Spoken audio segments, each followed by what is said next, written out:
Welcome in everybody to Fantasy Pros MLB. This is Leading Off Live, brought to you by PrizePicks. Sign up for PrizePicks today and use that promo code Leading Off when you do. We're back. It's a fun Friday. The Welsh is on vacation. He is somewhere drinking butterbeer in Harry Potter world. But we've got Fresh back from Seattle. He may or may not have joined a grunge band at some point for over the weekend, but he was at all the all-star facilities, all of the all-star facilities, the all-star festivities. I think that's what I meant to say. My words don't work right by Friday. Everybody who watches the show knows this. Scott Bogman is here with us, the host of the Dynasty Football Podcast. But Bogman, you were there live in Seattle for all the amazing stuff. You saw the Futures game, yes? Mm-hmm. Home run I saw derby, that with our buddy Brandon draft. Funston. Yep, home run derby, draft. Brandon Funston. Was Funston upright or hammer drunk for it? No, he was upright. Yeah, there was no drinking. Well, I can tell you by the time he gets. Did we lose Cho already? Or did we lose me? What happened here? I think we lost you for a second there. It's okay. Friday. Weird things are happening. This is what happens on Friday. But Funston, when he gets to Flex League in New York, weird things happen for Funston. He gets very loose.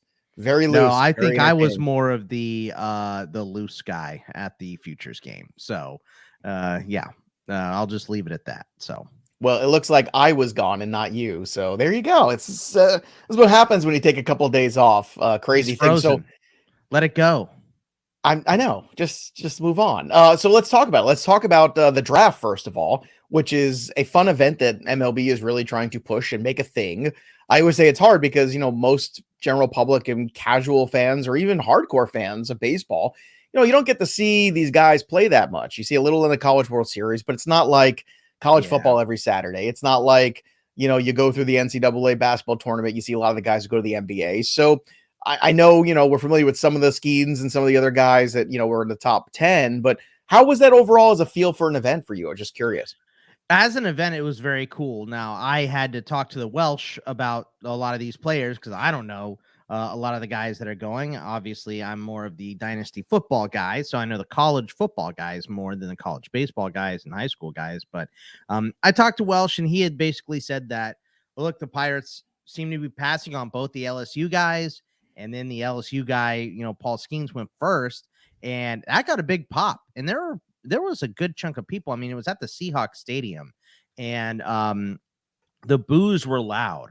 But I did ask my buddy, who's a big Seahawks fan, I was like, is this just like the weakest roar you've ever heard in this stadium? And he's like, oh, yeah. Because usually it's filled to the brim in the 12th man and all that stuff in Seattle. But it was a lot of fun booing Rob Manfred. But I feel like there might be more hatred for the Houston Astros from the, especially in Seattle, division opponent, all that stuff. Right.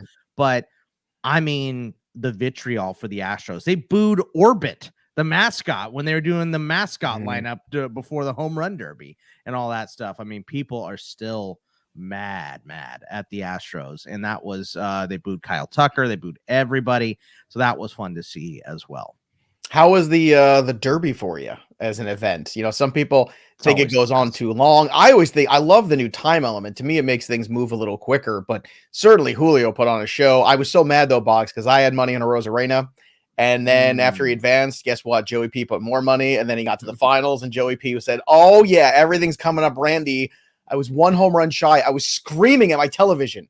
Screaming, stop rushing. Why are you rushing? You need 5 more home runs. Stop it. Stop rushing. He was swinging so fast. They were throwing the ball so fast. I was losing my mind. It was terrible. But outside of my pain, how was the event for you? It was great. I mean, and I did a draft with the Welsh and a couple ITL Army members.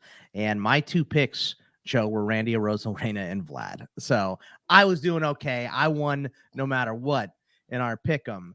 But I also bet my buddy a bunch of money that Randy Arozarena was going to beat Vlad because I thought Vlad was gassed at the end, and he was absolutely not gassed. He was playing coy or whatever he was doing. But yeah, I mean, the timed element. So I had been to a couple home run derbies before, but I've never been to one with the time element, and that just makes it so much better. Probably need to get the kids out of the outfield. to be honest, because I mean, another kid got drilled. So it's happened like 2 or 3 times in the last couple. Like, just get him out of there. You know, what are we doing? Doesn't that build character though? I feel like that's that's how you get on those tough I think guys you can lists. build character. Maybe this is a hot take, but I think you can build character without taking 110 mile an hour to the face from a baseball. Yeah, I don't know. Well, maybe not to the face. What about to like, the side or the back or something like that? This kid got it in the face. So, get him out of That's there. what gloves are for, Boggs. That's what Put that gloves are glove for. up, son. Yep. Because That's that right. son, if you're not, listen, son, you got to get the glove up. All right, let's talk a little baseball because baseball is back. And I mean, it's very rare you get to talk to somebody who was at all the All-Star festivities. And the game was actually pretty good too. Of course, it moved very well too. The pace of game. But looking up at the stats, Boggs, at the All-Star game of everybody and looking at some of the stolen base totals, it was really one of these things you sit back and you just go, man, this is all really working. And watching the All-Star game, which is typically something like paint drying, it was a good game. There's some good defensive moments, but the game moved. And all I kept thinking about was, man, the pace of play is really just changed the feel of the game. And even if they took it away, I felt like these guys would still be playing at that pace because now they're trained now. And I think that's good. Yeah. And maybe we'll see that at some point, but not anytime soon. I don't think so at the very least. But let's get to some of the headlines going on here. One of which is we have a winner of our Fantasy Pros Premium. I tell everybody, drop a comment below, subscribe to Fantasy Pros MLB, and we give you a 1-year free premium subscription to Fantasy Pros. General Luke, I salute you. You are the big winner. Hit us up, mailbag@fantasypros.com. Again, mailbag@fantasypros.com. That's the email address to hit us up for General Luke. You are the winner. So all you need to send us is a screenshot of your subscription, and we'll get you all set up there. We need your current fantasypros.com username too. So maybe it is General Luke. I don't know, but it's nice that we're doing good things for the military, Boggs. That's what I like. That's right. At the end of the day. Get all the generals in. All the generals, and we thank you for your service. And again, hit us up, Luke, mailbag@fantasypros.com. Let's talk about Aaron Judge. No timetable for his return.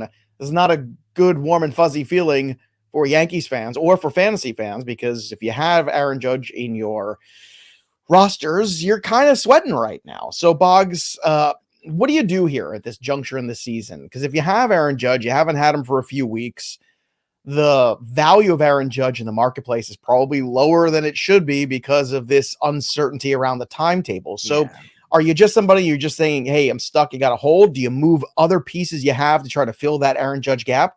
Or do you sell them for 50 cents on the dollar and take somebody back that's playing that has upside that maybe had a bad first half?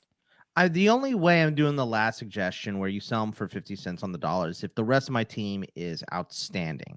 And I'm still getting, 50 cents on the dollar is still pretty low. I mean, maybe 75 cents, 60 cents, like somewhere in that range on the dollar. I just have a hard time selling him off for someone that's a 10th round or lower pick. You know what I mean? So I think because of investment, you're probably pot committed to Aaron Judge and just waiting because you're not going to get anywhere close. But I mean, you're also like, this is not a player that's replaceable. This is not a replaceable level player. So, you do your best filling in on the wire, maybe make a trade, maybe trade from a strength to get some more power because that's what Judge was providing you, obviously. So, but yeah, I mean, it's never good when one of a first round pick goes out, and that's what's happening now. And you just kind of have to live with it.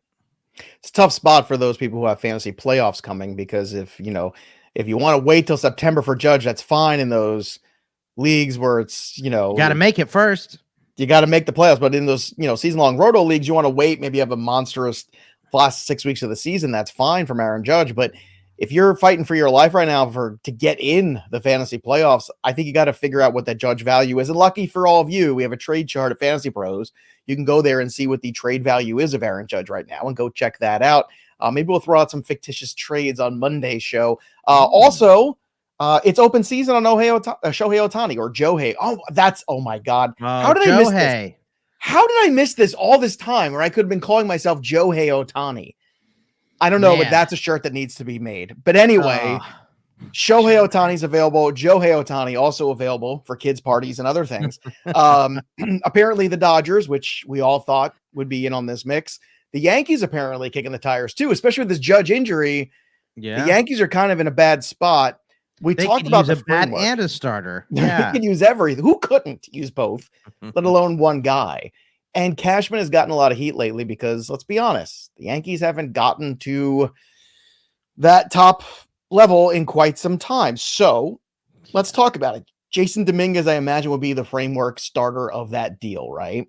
Do you think that Ohtani to the Yankees is a deal that could get done?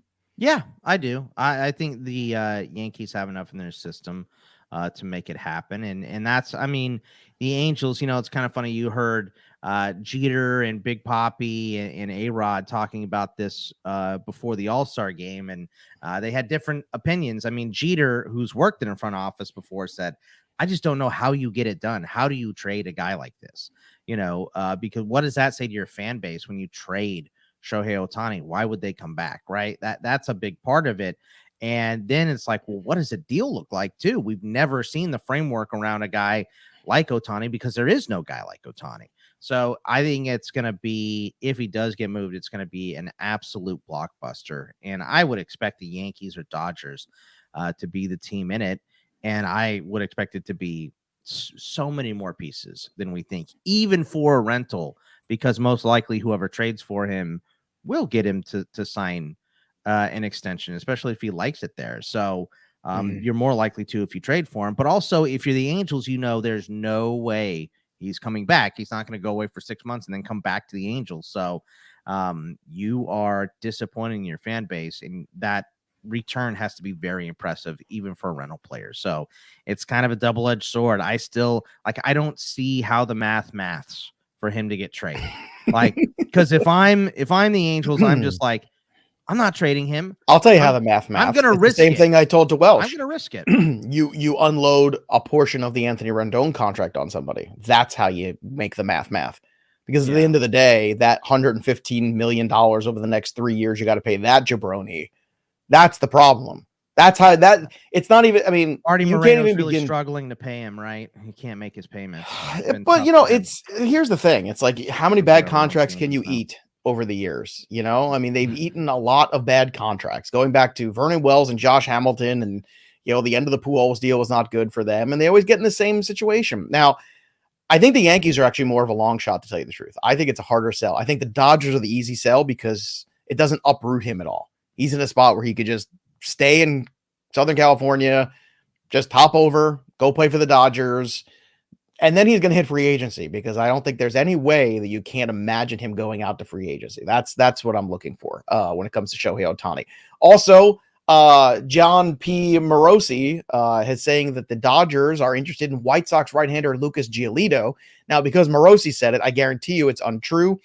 Typically, he just goes ahead and makes up things. I know this for a fact from a few friends of mine in the inside of business, that they literally need him to create a certain amount of content every day. So he literally will just go up and say, this makes sense for this team, and I'm going to put this. So there's no way that's happening. But that being said, do you have a landing spot in mind for Lucas Giolito or any other White Sox pitchers? Because the White Sox got to start jettisoning some of these guys. Yeah, look, we don't have good rumors. I'll say that. I don't know that I'll call anyone's job out right here. But yeah, look, you like that one, Joe. How the math's math. That's a t-shirt math too. Ain't mathin'. Right.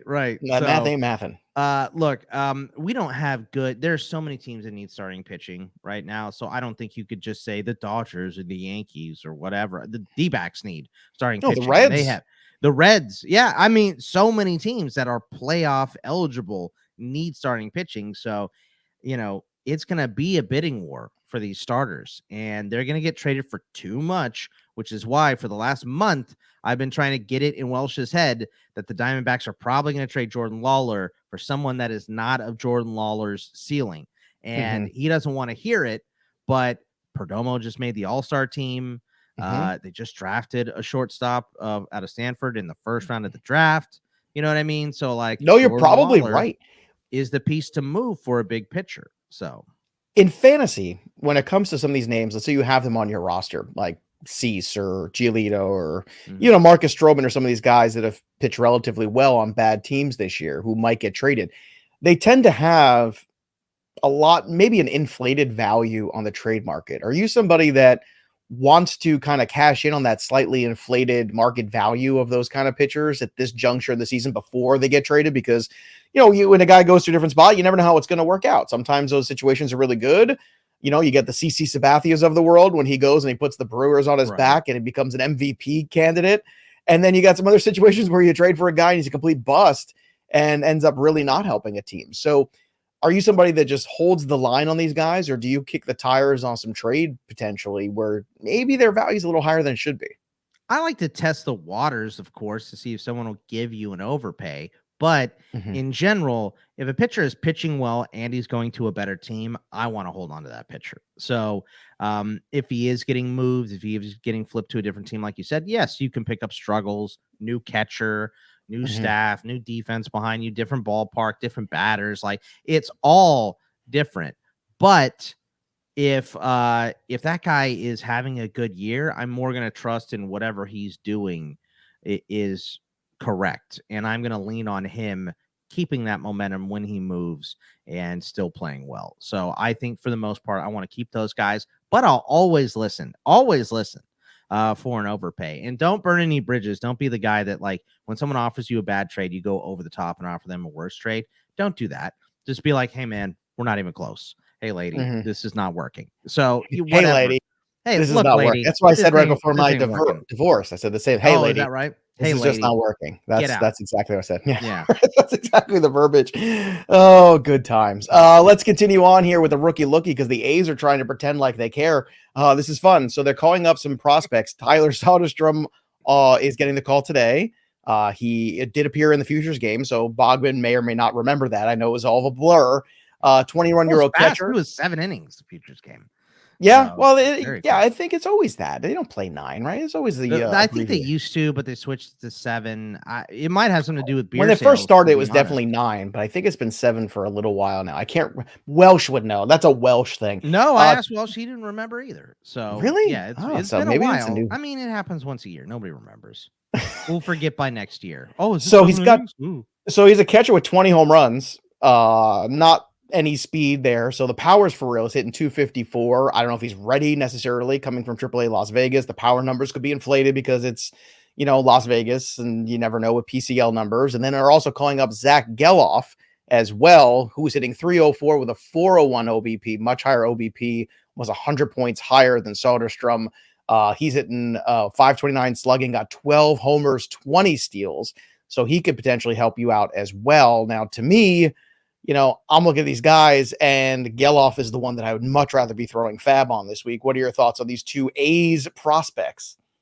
Yeah, I mean, Geloff probably. Maybe in a 2-catcher league, you're looking at Soderstrom, but I think for the most part, it's Geloff. And look, I mean, the A's are so bad. Do these moves really matter? This is, well, it's very patronizing, I think, to the fan base. Be like, oh, now we're going to call these kids up or whatever. But I guess here's my point is, like, what do you serve at this point from doing that? It's not like all of a sudden you're going to put rear ends in the ballpark. Are these kids really ready? Maybe. It feels like Geloff is more ready than Soderstrom. But the only thing that I can think of from Soderstrom is you want to get his feet wet at the major league level, catching some games. But I'm also concerned then, how often is he playing? Are you, as he gets up to speed? You got to get these guys experience before they move to the new ballpark in Vegas. Before they move to Vegas. So, right? Yeah. I was going to say, these guys could have just stayed in Vegas. Now they got to go all the way to Oakland. Instead, they could have just stayed right where they are in 6 months. Yeah, just tell them it's not that big a drive from Oakland to Vegas, right? What is the drive from Oakland to Vegas? It's not that big. Yeah, so I don't know. It is. I mean, the West Coast. It's Northern California, so I imagine. I'll look. Yeah. I'll Google it while you continue to work.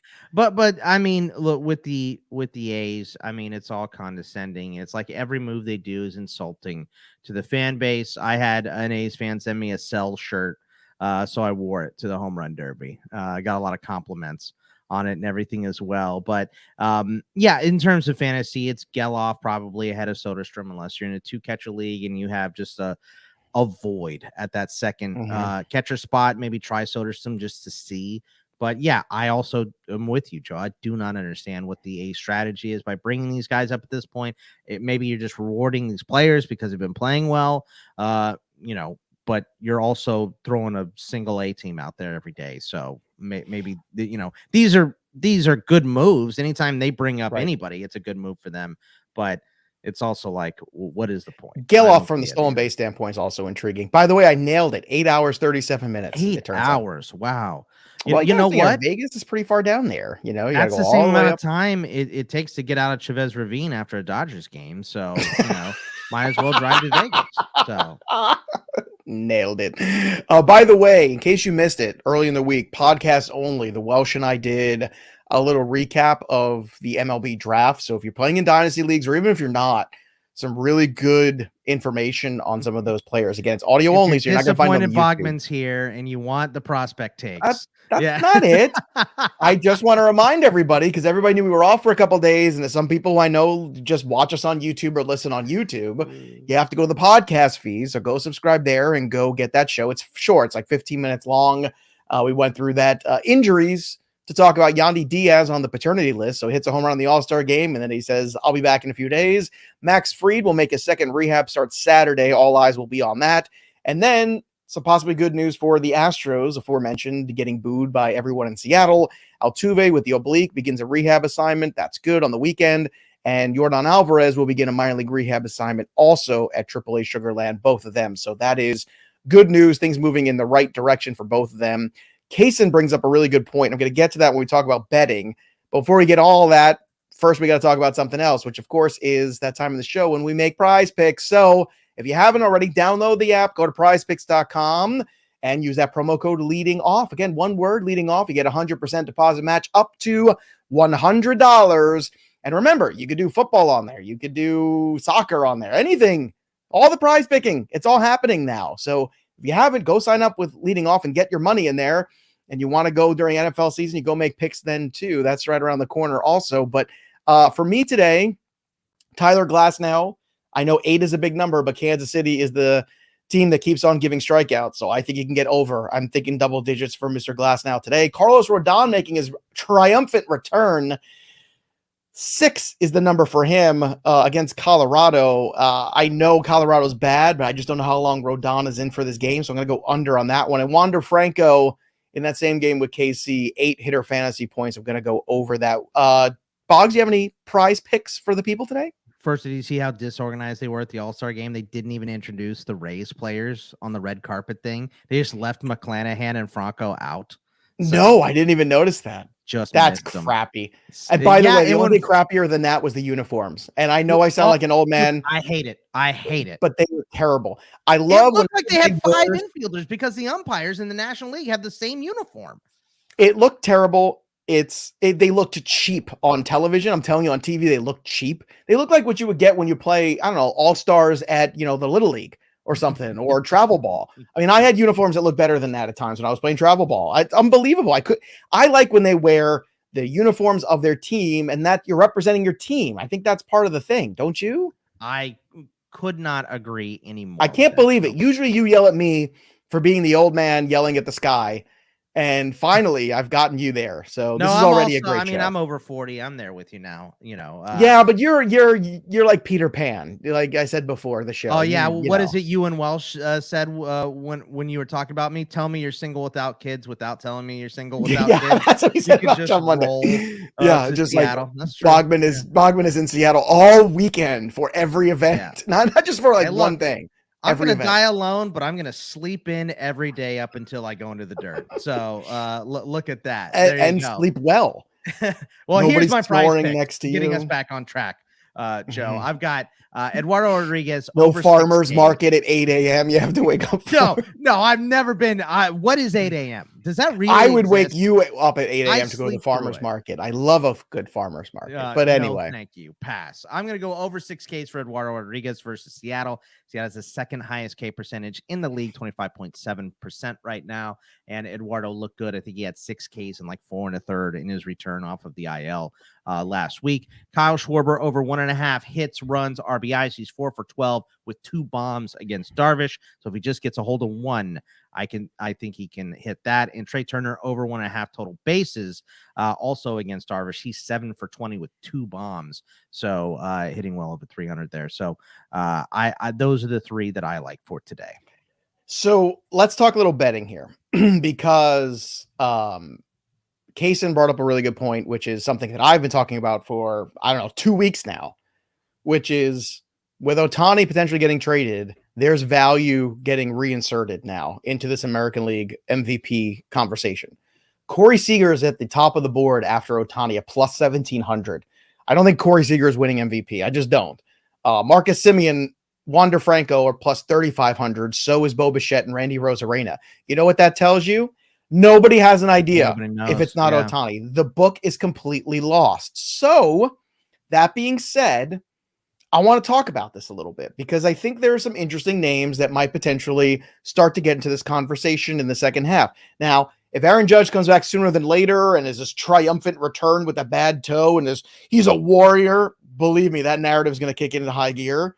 He is at plus 20,000 right now for this award. So just putting that out there. If you love Aaron Judge and that narrative, there's the narrative. Adley Rutschman at 8,500 is interesting because the Orioles just haven't gone away. I think he's a very likable figure. Boy, he got a big pop switch hitting in the home run derby too, by the way. They were losing it about that. He's an interesting one to watch. Vladdy hasn't played up to his ability in the first half. If he has a monstrous second half, that narrative could build. Jose Ramirez, another guy, if Cleveland wins, I would pay close attention to. He's also plus 8,000. Vlad is plus 7,000. And then, see, the problem with the guys on the Rays is like a Rosarena and Wander Franco cancel each other out a little bit. Same thing with the Texas guys. To a certain extent, Bo Bichette and Vlad. Jose Ramirez and Adley Rutschman are two guys on their own, basically, Boggs, that I think are really interesting. Do you have any ones that you would want to point out or to watch? Where's Adolis at? Did you say Adolis? Adolis is at plus 200 at 20,000 too with Judge. He's way down the trough. Yeah, I mean, I think that's the Rangers won't His go splits away. are Him and Seager, though, are a little bit a Rosarena and Franco, like the teammates eating into each other. I mean, I just don't think Luis Robert is going to stay healthy. So that's a difficult one. You gave a number. And playing for a nothing team, a team that's not going anywhere. What about Tucker? Tucker's hitting 288. Tucker's at plus 8,500. But the 13 problem homers, is 15 swipes. Alvarez is going to come back and might surge that team. So that's the thing. Now, Alvarez is plus 20,000 too. So Alvarez and Aaron Judge normally would be up there. Right. If the Astros surge, like they trade for a pitcher or something, when you look at those numbers at the end of the year between all three of those guys, Tucker's are going to be the best because he's healthy the whole year. Probably. I think Jose Ramirez is a guy that has been underappreciated for the last couple of years, and Cleveland has overtaken them for that division. And he has got, you want to talk about narrative of no help? Jose Ramirez has nothing. He has nothing around him all year. He has not. He needs to get out nothing. of there. He needs to. Well, he's not out of there, and he's not as good as he was. Yeah, but he went back for the hometown discount. Jose went home for the hometown discount. This is what happens sometimes. But yeah, keep an eye on this market, everybody, because it's one that's moving. At least a good one, but it's all null and void if Shohei gets traded to the Yankees. You know what I mean? It does, right? But if he gets traded to the Dodgers, those numbers get cut by 2/3 potentially. I mean, I might take Ohtani's numbers to this point versus anybody else's for the whole season. I mean, maybe, but I don't think the voting body will do that. That's true. Now they might, right.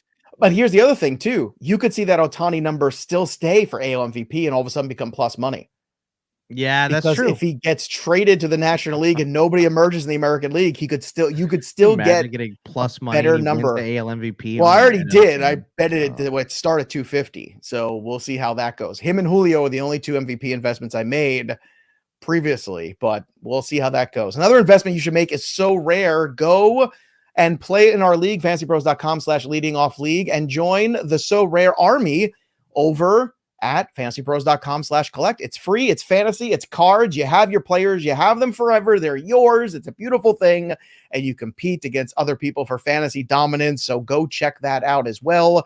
On the DFS slate today, I know everyone's excited. We're back to baseball. I would be looking at Dean Creamer, John Gray, 8.6, 8.9. Those are some nice cheap options potentially in tournaments. In cash, Tyler Glass now against Kansas City. Lock it up, baby. He's had some time to rest a little bit. Lineup that strikes out a ton. So give me that. Give me the stacks of the Yankees, the Rays, and the Texas Rangers. And if you want another big arm pitcher, Luis Castillo potentially also. Some value plays. Austin Hayes at 2.9, Henry Davis at 2.7, and Owen Miller in the middle of that Brewers lineup at 2.5. I'm going with Randy Rosarena because I love that Tampa Bay lineup today for my home run call. Bogman, where are you going for your home run call? Give me Kyle Schwarber against Darvish. I feel like he gets into one today. There you go. And looking at the home run board, JJ Tater still at the top right now. Actually, we have to update this after the Derby. I know that Wonky was doing some Derby stuff. So this was pre-Derby. On Monday, we'll have the updated version for everybody. And again, I picked Julio. I don't get 40 or 40. I don't know. You should get 41. That would be super fun if everyone picked somebody and that was just your numbers that went up there. That'd be a good time for sure. So I want to thank Scott Bogman for hanging out with us today, filling in for the Welsh. We'll be back again on Monday with the Welsh, and we'll be back going 5 days a week. So we're right back at it, everybody. Baseball's not leaving you. Don't worry. We're not like some of those other places that just disappear on you. So, Boggs, great stuff today. Hope you enjoy the rest of your weekend. And everybody who listened and watched, enjoy the rest of your weekend too. That'll do it for us. But the story of the game goes on. For Bogman, I'm Joey P. We'll see you next time, kids.